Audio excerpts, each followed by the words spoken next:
Welcome to the Tax Alpha Solutions Podcast, hosted by Matt Chansey. Matt is a tax consultant, author, and certified financial planner with almost 2 decades helping his clients grow their net worth. On the show, Matt brings together an array of specialists to share with you their experience and success along with strategies of the 1%. Matt Chansey is with Coastal One, member FINRA SIPC.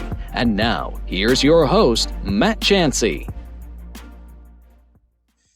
So good morning, everyone, and welcome to the podcast. So today on the podcast, we have Kody Miller. Kody is the COO of Menlo Group Commercial Real Estate based in Phoenix, Arizona. He's going to talk today a little bit about the firm that he's with, and he has an interesting backstory. Before he ended up in the commercial real estate space, he was actually with Intel. So how many people go from a big tech company to commercial real estate? So it'll be interesting to hear how he made that choice and those decisions. So Kody, thanks for having us today. Absolutely. Thanks for having me on. Yeah, man. Glad you could be here. So, interesting. Like when I was reading your backstory to kind of see how you got to where you're at, not everybody can say they've worked for a big tech company or, chip manufacturer like it was with Intel. So explain kind of a little bit about, what you did there and then how you started making that transition into the role that you ultimately decided you wanted to play in commercial real estate. Sure. Yeah. So I left grad school with kind of an overall goal. I wanted to work in a big corporate environment for about 5 to 7 years, learn a lot there, kind of get my feet grounded, and then eventually move, save enough money that I could go out, buy a business or, transition to a smaller business. And so that was always my plan and my goal. And so at Intel, I worked in several different areas of the business. It was an interesting business because it's so big. We could go from, I started in a purchasing group. We managed capital asset purchasing. I moved into a finance group that did all the financial forecasts for new products. It was the corporate world, was not really my thing. I really like to work hard. I have a construction background as a kid, so I just like to work hard. And so I kind of hit a wall. I was about 5 years in at Intel, and I was ready to do something different. And so Menlo Group, the 2 original founders are good friends of mine. So I've been in touch with them for a long time. I've done a lot of, residential, buy and flip and things as I was in the corporate world, just as side projects. And so always had an interest, again, having the construction background. I'm always interested in physical assets. I understand them well. I understand how they work, the mechanics of how they work, I understand the financial piece of it. So that's why it's always been an interest for me. And so it was just a good timing of they needed, somebody to come in and run the operations. One of the partners is phasing out. And then they wanted to purchase a property management business. And so I came in as a partner for that. So it kind of satisfied those goals I had of, leaving the corporate world, purchasing something.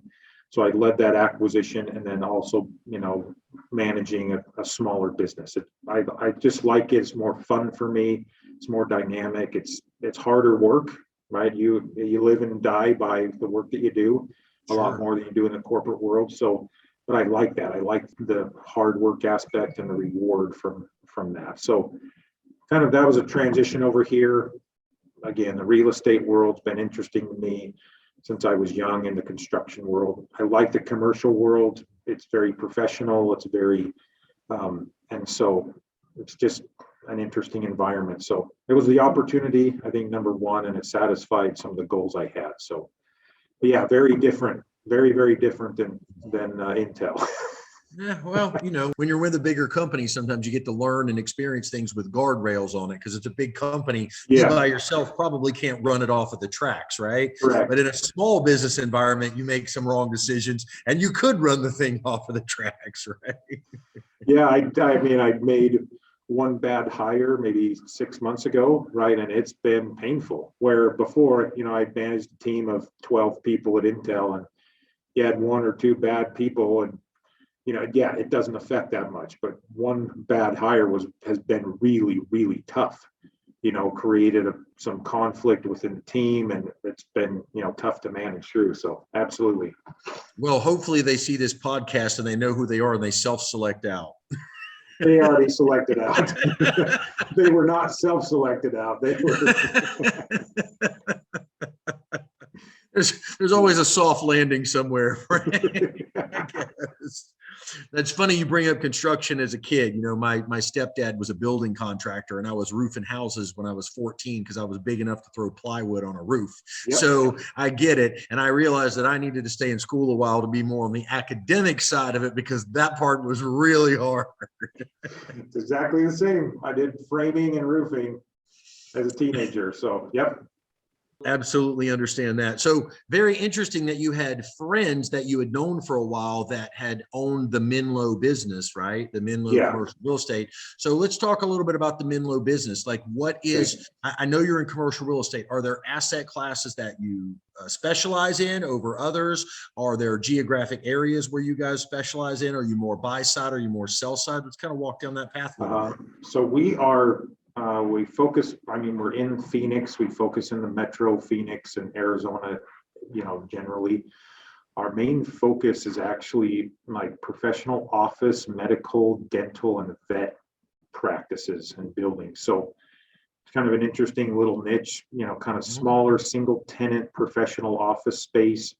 That's where we spend a lot of time. We're split. We've got, our agents are probably half buy side and half sell side. So we've got half of them are, you know, landlord reps or owner reps, and then the other half focus on, you know, tenant reps and leasing. So we're split down the middle with those two, but yeah, primarily most of our work is done in that professional office space. And so it started that way, just kind of as a fluke, right? Tanner, that started Menlo Group, had a lot of friends that were in the dental world. And so he was helping them, you know, either lease buildings or buy buildings as they came out of school. And we just stuck in there. So it was a niche we've had, and it's been really fun. It's unique. You know, not a lot of people are kind of focused in that area. And so, yeah, so we've done that. We do, we've started quite a bit of, the reason we brought in the property management piece is we started doing a bunch of sale leasebacks to, you know, professional people. They just kind of a strategy for them to, you know, as they come through school, they get on their feet, and, you know, we're just kind of growing with these clients we've had for a long time, right? Get them in a building or something. Now they're several years down the road, they're established a little bit better. They can restructure some of their debt, you know, coming out of school, and all these things are tough for some of these dentists or vets or people that have, you know, had a lot of school overhead debt. And so we've done, you know, kind of a lot of sale lease backs. We own some of the properties, you know, other people, other investors we know will own the property. And so that's been a strategy we've taken to help some of the dentists, you know, build their business or grow their businesses, to, you know, suck some of the equity out of the properties that they've been in for, you know, 10 years or so, and then use that to either restructure debt, you know, purchase a different building, those type of things. And so we brought the property management piece on to help, you know, a lot of these investors or ourselves manage the buildings, right? Because now the tenants or, you know, the professional people, they may own it themselves if they move into a new building. But again, like you said before, that sometimes it's a one-time transaction for people, or very few and far between. And the real estate world in general is, you know, confusing for them. They may be very good and skilled at what they do. And so that's really kind of been our focus, is to help them just do their practice, do what they do well, and then, you know, develop an ecosystem around them to facilitate their buildings.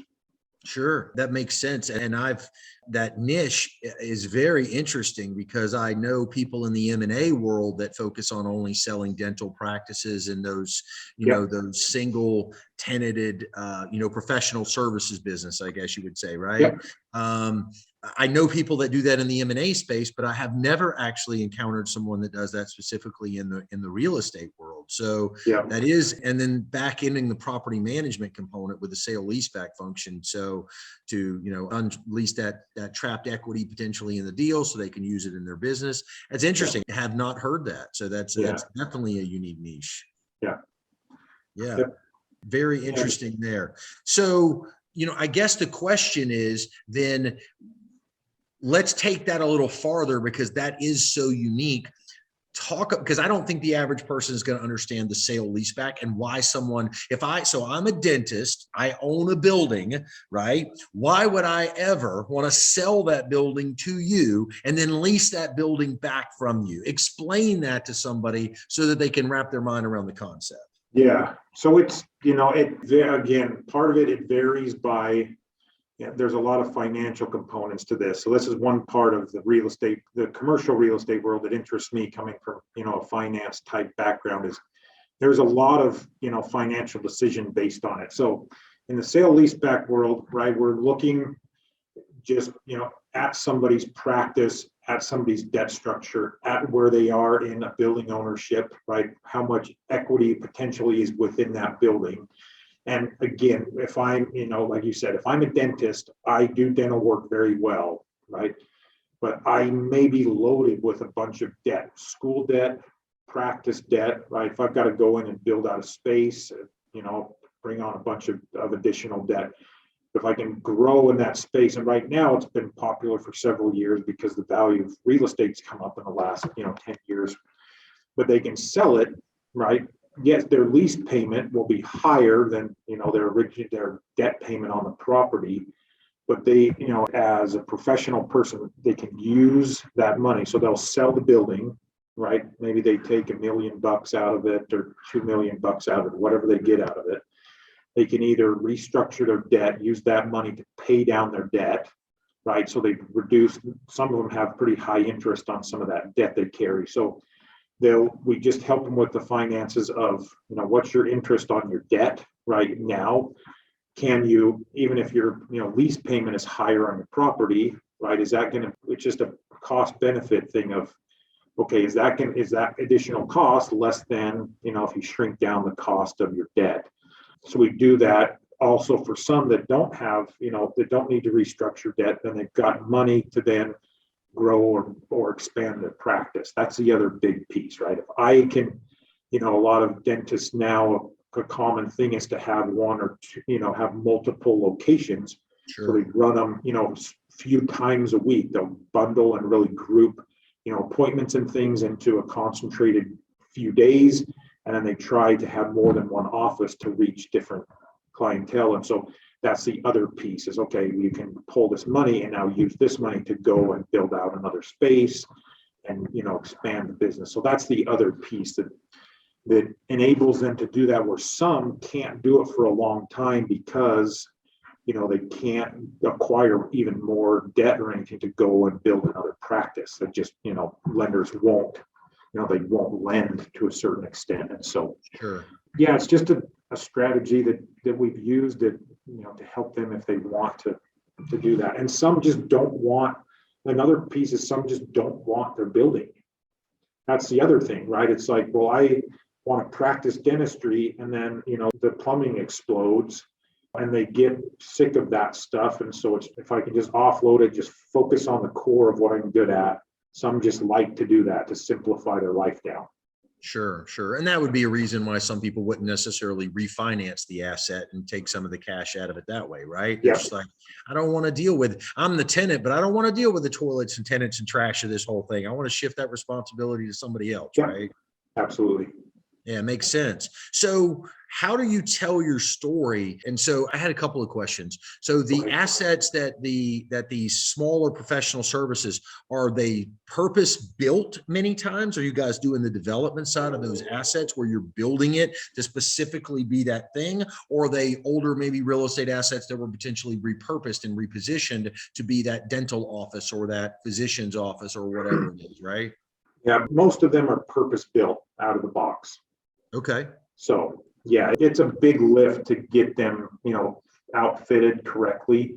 There's specific plumbing and different things that's tough to retrofit. So most of them are purpose built, either structures themselves or it's a tenant improvement in, existing office condo or office complex it's fully built out specifically for a dental practice or Sure. a vet practice. Yeah. Because I'm sure there's certain industry specs and things that have to be met for every one of those, whether it's a improvement plan or it's a new build. It's got to check all these boxes if I'm going to be a vet or if I'm going to be a dentist, right? That little sink that you spit in when they're sticking the thing in your mouth, like I don't even know what that thing's called, but it's I'm sure it doesn't, assemble and put itself together just like a normal sink that would be bolted into the wall. I'm sure there's a different plumbing apparatus that has to be set. And then you've got, most people have been to the dentist, you've got air, right? So you've got compressed air lines, you've got refined water that comes in the little water jets.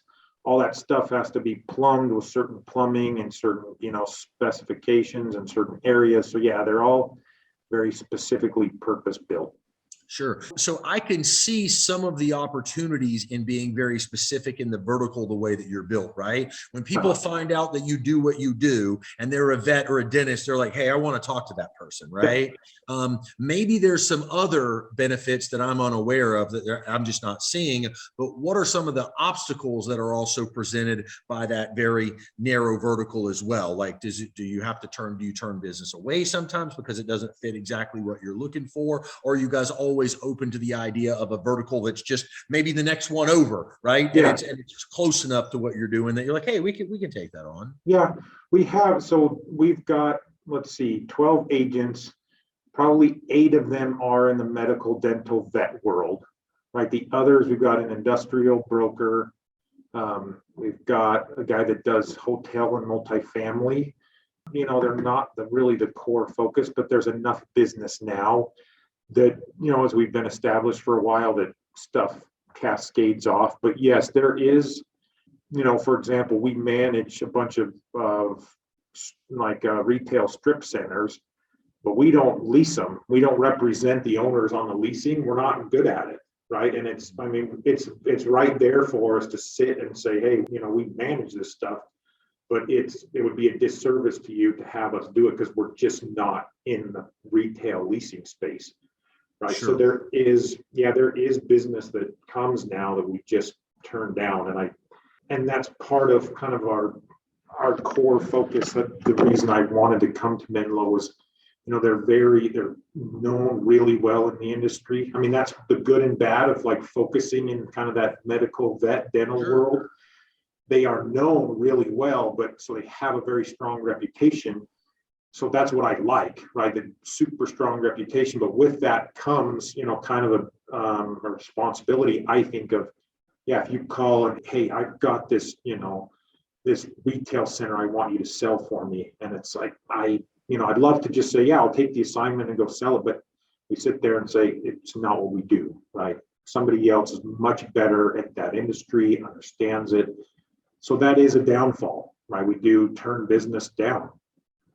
No, but in effect, it's not, because it's a positive, because it allows you to do more of what you're good at with your core client, right? Correct. So, and good on you for recognizing that, right? I tell people all the time in a business, sometimes it's like a rose bush, right? You got to trim it back a little bit for it to really grow, right? Yeah. And if you want to grow in the verticals that you have expertise in, like, you have to cut some of those other things and not do it because you can't absorb your bandwidth with it, right? Absolutely. Sure. So how do you get out and tell your story? How do more dentists, how do more vets, how do more small medical practitioners learn? Are you guys at the national conferences? Like, how do you get the word out about your area of expertise? Because it's hyper niche. Yeah. So there's a lot of dental conferences we attend, we participate in. The other way that we've done is many of the agents that we've hired come from the equipment manufacturing sales groups. So that's where, there's a company called Patterson Dental. It's very big, like a nationwide business. Some of the advisors we have come from there. And there's, Patterson has a vet side. And so we, a couple of advisors have come from there. And so it's that we've just, we host lunch and learns. We host things for people at the office. We've got kind of a fun, industrial type office with a big, lunch conference area. So we bring a lot of people in and just a lot of education, right? A lot of teaching, again, to your point of so many people don't understand. Sure. So, but yeah, we've embedded really heavily in those equipment manufacturing kind of supply networks, sales networks, and that's, because those guys are in front of dentists all the time. And so we go, we attend a lot of their conferences, a lot of dental conferences, vet conferences. And now, after it's been about 14 years, it's gained a lot of traction. And so, if you ask a dentist in Phoenix, they'll tell you that they've been exposed to Menlo somewhere. Sure. So sure. That super interesting. I call that kind of an opportunity arbitrage, right? Or a Yep. relationship arbitrage, Absolutely. right? So you see that in the pharmaceutical space a lot. They'll find somebody that sold a drug to a group of doctors and they'll go, hey, we need to penetrate those doctors. We have a better drug. Let's go find somebody that already knows all of those people. It's the same philosophy, right? That's exactly it. Yeah, they built those relationships on somebody else's dime, and now you're out there leveraging those years of relationship building. Yeah, and a lot of them have had very good success in that sales world. They may hit a wall after 15 years or so, and they're at a perfect age where they're mid 40s ish, and it's like, man, I've done really well, but I've hit a wall. I just need something different, right? I've sold the same equipment for 10 years. And so it's great. It's a good opportunity for them to move over, try something different. And then, for us to arbitrage on that and just leverage it. So it's been great. Yeah, makes a lot of sense. Very, very interesting. So you guys are right now in the Phoenix metro area and stuff. So are there plans to, obviously that's a very unique model. I'm sure it scales and it works in a lot of other cities that probably don't have that level of expertise there. So are there plans for you guys to scale this to other MSAs? And if so, where are you guys looking to go next? Where's the opportunity?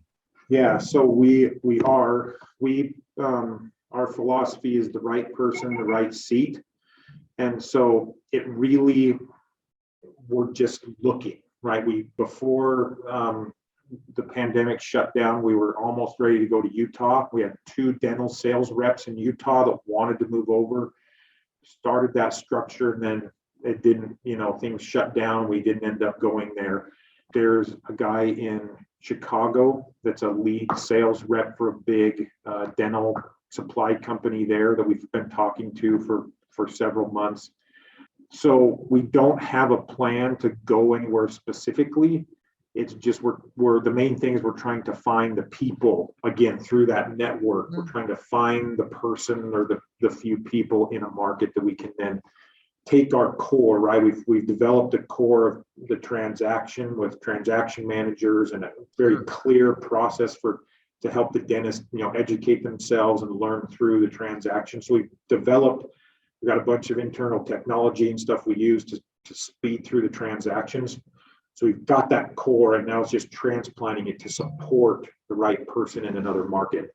So we are looking. That's part of my job, but we just haven't found the person yet. Sure. That's a super interesting answer to a growth strategy, right? It's not about what market we want to be in. It's about what market can we find the right human capital to build our business around in that market. That's not normally the way that you would hear something like that answered. Normally it's like, oh, we see the demand and the supply and demand in this particular marketplace. We want to go there and we're going to figure it out. And you guys are like, no, when the right person shows up in the right market, we can piggyback our business off of their relationships. That's exactly, I mean, in the commercial real estate world, that's a big piece of it, right? I mean, it's not a high-tech industry, right? I mean, we've leveraged a lot in our practice. Right, we do highly automated stuff, and that's what helps. We've got really productive advisors. With 12 advisors, I think 8 of them have been in the top 25 in Phoenix for the last 7 years. But yes, it's unique because it is so relationship oriented. No matter how much we can build this really awesome machine, that's what we've learned. It just doesn't work unless you have the network to tap into. And so, it is and there's dentists everywhere. There's vets everywhere. So it's not really where is like the best. That's not as relevant to us, right? Yeah. That's interesting. You just don't hear that all the time when somebody lays out a growth plan, right? Like when we find the right person, we'll build the apparatus behind them to support them, right? So that's super interesting there. Very unique niche. You just don't hear that all the time. Like that's so hyper Yeah. focused. But I think in today's world of, more marketing and more noise and more clutter and everything out there, when you can clearly define the people you serve and how you uniquely serve them by defining that, like, I think you guys have done a great thing, explaining the way that potentially works for you guys. Yeah. So how has COVID affected the business in positive or negative ways, and potentially the build out structure of the real estate that you're having? Is there special things that you've had to do to help deal with the COVID, the adaptation of it? Have those increased costs? Like, kind of maybe talk about that stuff a little bit. I mean, the lucky thing for us is the professional office world has not been impacted very much. So that's been a plus for us, right? A lot of these big office, primarily big office and retail have struggled. Sure. But right, people still go to the dentist. You can't do a virtual dental visit, right? You can't do a virtual vet visit for your animal. So in that world, it has not shaken that very much. We've in Phoenix, it's just the growth has been explosive over the last couple of years. People, have moved here to work remotely. It's been rated as like a great place to work remotely. So the growth has been incredible. So the last 2 years have been our strongest years ever. So that's been interesting because where a lot of things have slowed and settled, it has not. So, and the other part too is we've got kind of a younger crowd of people that work for me. And so we are, pretty tech focused. So we shut down the office. A couple of people moved to Utah. A lot of people work from home, and there's no issue at all.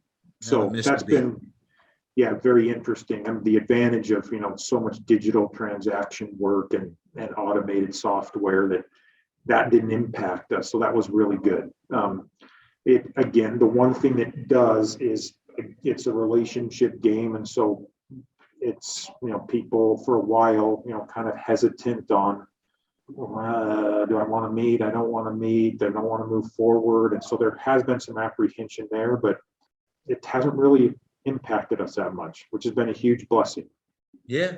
Well, I mean, look, you guys are in a segment of the market, professional services, medical services. I can't get my dog treated on a Zoom, right? That's exactly it. I can't get my teeth fixed on a Zoom, right? Yep. So you've picked industries that, yes, they need physical real estate so that their customers can come see them, and they have to be within a certain geographic, region of where their customers are, right? So if anything, maybe it's been easier to find potential real estate because of the other businesses that haven't been as durable to get through a COVID has created more opportunities for real estate that you could reposition to be this medical office space, right? So correct. We have done that for a lot of investors have come in, and we've done that. Could absolutely be an opportunity there for you. To pick up stuff that you couldn't otherwise get into, or might have been more expensive before, right? Now they're like, hey, we need a tenant. We need somebody in this thing. And it's been good for our customers because a landlord is much more apt. I mean, a dentist will do a really big, really long lease, right? Because they're going to invest, but they'll try to negotiate a big chunk of money for a TI, right? Where a landlord is pretty hesitant. My gosh, right? I mean, the default rate for a dentist is super low. And so it's, known in the industry, they're great tenants to have because they're going to spend all this money to build it out. Nobody else can just come in and use it other than another dentist or another vet. And so, but then these owners are a little bit apprehensive because it's like, man, they're asking for $200,000 to do TI. I mean, they'll sign a 15-year lease and they're probably good for it, right? They only have to do 3 or 4 things a month to pay for this loan or to pay for this lease. So they're probably fine on the lease terms, but my word, they want a lot of money. And so now it's, hey, if they'll get in there, great. So that's been favorable for the customers to, for landlords to be more flexible. Yeah, yeah, it's been a good market environment to grow your business and grow your Yeah. footprint. More real estate available, owners of real estate more open to potentially repositioning the asset and spending the money. And TI, for our customers that don't know, our listeners today, tenant improvements, right? Oh yeah, sorry. So when no, you're fine. I Yeah. catch. We all have our own nomenclature, right? And I Yeah. pick up. I know what you mean. But when Yeah. you're leasing out a new building and you're going to sign a long-term lease, if you need that real estate customized out to look and feel like to support your business, specifically something like dentist or vet, you're going to have medical apparatuses and whatnot. Yep. A tenant improvement cost is normally borne by the landlord, right? Yep. And so, but then they build that into the lease so that they recoup it over payments over time, right? Yep, that's it. So, and there's been, just overall growth in Phoenix. So that's been helpful too, right? Yeah. And with that strategy we have of a dentist opening another office, right? It's much easier for them to go and get another office set up and, in a new area of town or where there's growth. So that's where a lot of sell lease back has come in, where they've been able to then grow and serve another, group of people with, have just been tremendous growth of people here. Yeah. Yeah. Well, they've been California and you're Phoenix, right? Yes. I laugh, but yeah, and I don't blame them, right? I mean, it's not terribly expensive to live here. It's close to people that, maybe their family back in California. And I don't blame them, but yeah, there is a little bit of California in my Arizona that I'm not too fond of, but yeah, we like people here. Yeah, well, it's happening in Texas, and they're New York and our Florida, so we yeah, we get it. We understand that the migration is real, right? Yeah. I think some of the good things about the migration per se is it tends to be the people that are portable, right? So it does tend to be your business owners, your higher wage owners, the people that are going to create opportunities, which is good, for being in these geographic areas and having an influx of people that are going to help push the economy forward. Absolutely. So good stuff. Well, hey, Kody, tell me if there's anything that you want to talk about or questions or things that I didn't think to ask about your business, like throw it out there. Because I'm a novice. I don't know what I don't know. So you tell me what I should have asked or what I don't know. And if I hit it pretty good and we covered some good topics, then great. Tell people how to find you and how to best work with you. Yeah, I think the part that's a little bit new to Menlo over the last 2 years is we've brought in, again, the property management piece, and we've also have a project management group to just manage the full life cycle of these. So we've got a lot of customers, a lot of dentists, a lot of professional, office people that, and I've done a lot of transactions with them, but we've lost a lot of, can you manage this tenant improvement project for me? Can you manage this build out? Can you manage the construction of this building? Mm-hmm. Because they trust us, we have a good reputation.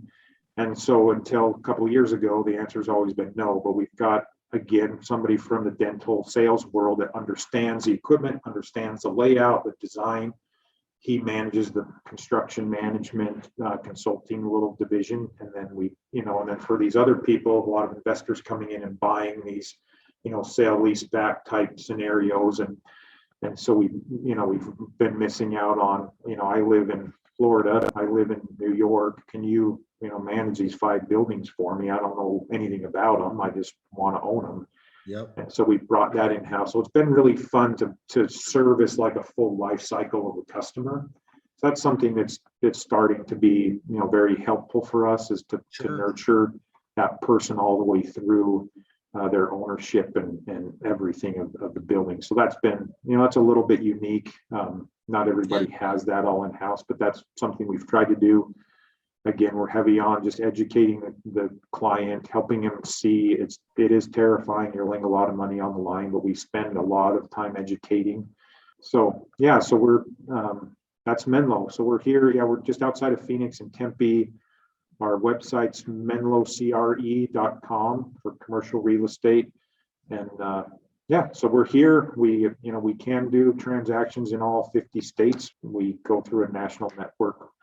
So again, specializing dental, vet, professional office, build out, sale, lease back, just all of that. So very nice. That's us.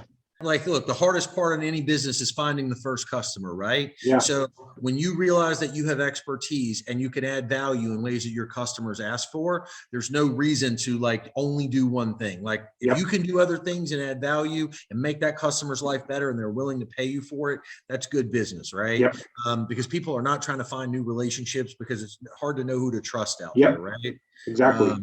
So it's been, I think that over the past few years, there's been a massive flight to quantity and there's been a flight away from quality, right? Yes. You know, we'll just find the next customer. We'll market more. We'll put more ads online. We'll send more mail, whatever it is. But then when you get the chance to do the job, are you really doing the best job? Right. And I think quality always speaks for itself when you can get customers in your ecosystem. That's what we've done, you know, small, slow, steady growth. And it's just been, you know, we've loved it. It's been fun. And yeah, we build that rapport and a relationship with people. They trust us. And then that's what our whole entire business is built on. Good stuff. Well, Kody, I appreciate you, everybody. Kody Miller today, the Menlo Group commercial, very specialized business. So thanks for your time today. We greatly appreciate it. Thanks for having me. Absolutely. Absolutely. Bye, Matt. Thank you for listening to another episode of Tax Alpha Solutions, brought to you by Matt Chancey. We hope you enjoyed listening to this week's guests and insight. If you liked what you heard, please consider subscribing wherever you listen to podcasts.